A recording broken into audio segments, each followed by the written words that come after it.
क्या यूक्रेन से डर गया रूस? क्या रूस के लिए एज़ोव सागर नया हार्मोन संकट बन गया है? क्या यूक्रेन के लगातार ड्रोन हमलों ने रूस की सबसे अहम सप्लाई लाइन को झटका दे दिया है? आखिर एज़ोव सागर इतना महत्वपूर्ण क्यों है? नमस्कार, आप देख रहे हैं इंडिया न्यूज। मैं हूं सूरज झा। रूस यूक्रेन युद्ध अब सिर्फ जमीन पर नहीं बल्कि समुद्री रास्तों पर भी बड़ा असर डाल रहा है। यूक्रेन के ड्रोन हमलों के बाद रूस को अपने दो महत्वपूर्ण समुद्री मार्गों पर जहाजों की आवाजाही रोकनी पड़ी है। इससे रूस के व्यापार और पूरी दुनिया की सप्लाई चेन पर असर पड़ने की आशंका जताई जा रही है। सबसे पहले समझते हैं कि मामला क्या है। यूक्रेन के ड्रोन यूनिट का दावा है कि पिछले 9 दिनों में एज़ोव सागर क्षेत्र में रूस के 116 जहाजों को निशाना बनाया गया। इन हमलों के बाद रूस ने सुरक्षा कारणों से दो महत्वपूर्ण समुद्री रास्तों पर जहाजों की आवाजाही रोक दी। पहला है डॉन एज़ोव चैनल, जो एज़ोव सागर के रूस के अंदरूनी नदियों से जोड़ता है। और दूसरा है कैच स्ट्रेट, जो एज़ोव सागर को ब्लैक सी यानी काला सागर से जोड़ता है। सैटेलाइट तस्वीरों और जहाजों की ट्रैकिंग रिपोर्ट के अनुसार इन रास्तों के दोनों ओर कई जहाज फंसे हुए हैं और आगे बढ़ने का इंतजार कर रहे हैं। अब सवाल उठता है कि एज़ोव सागर आखिर इतना महत्वपूर्ण क्यों है?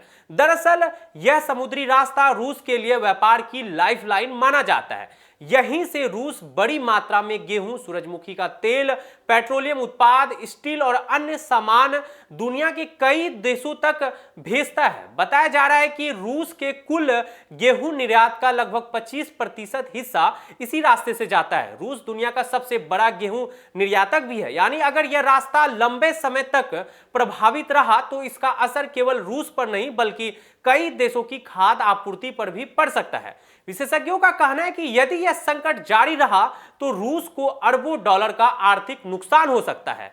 अंतर्राष्ट्रीय बाजार में गेहूं के दाम बढ़ सकते हैं, तेल और अन्य सामान की सप्लाई भी प्रभावित हो सकती है। अमेरिका के institute for the study of war का कहना है कि यूक्रेन की रणनीति क्रीमिया और दक्षिण रूस की सप्लाई लाइन को कमजोर करना है ताकि रूस पर आर्थिक और सैन्य दोनों तरह का दबाव बढ़ाया जा सके। हालांकि रूस का कहना है कि वह दूसरे बंदरगाहों से निर्यात जारी रख सकता है, लेकिन विशेषज्ञों का मानना है कि सबसे व्यस्त सीजन में दूसरे बंदरगाह इतनी बड़ी मात्रा का सामान संभालने में सक्षम नहीं है। कुल मिलाकर रूस यूक्रेन युद्ध अब केवल मिसाइल और टैंकों तक सीमित नहीं रहा है। अब समुद्री व्यापार, तेल, गेहूं और वैश्विक सप्लाई चेन भी इस संघर्ष की चपेट में आती दिखाई दे रही है। अगर एज़ोव सागर में यह संकट और गहराता है तो इसका असर दुनिया के कई देशों की अर्थव्यवस्था और खाद्य बाजार पर देखने को मिल सकते हैं। हालांकि युद्ध से जुड़े कई दावे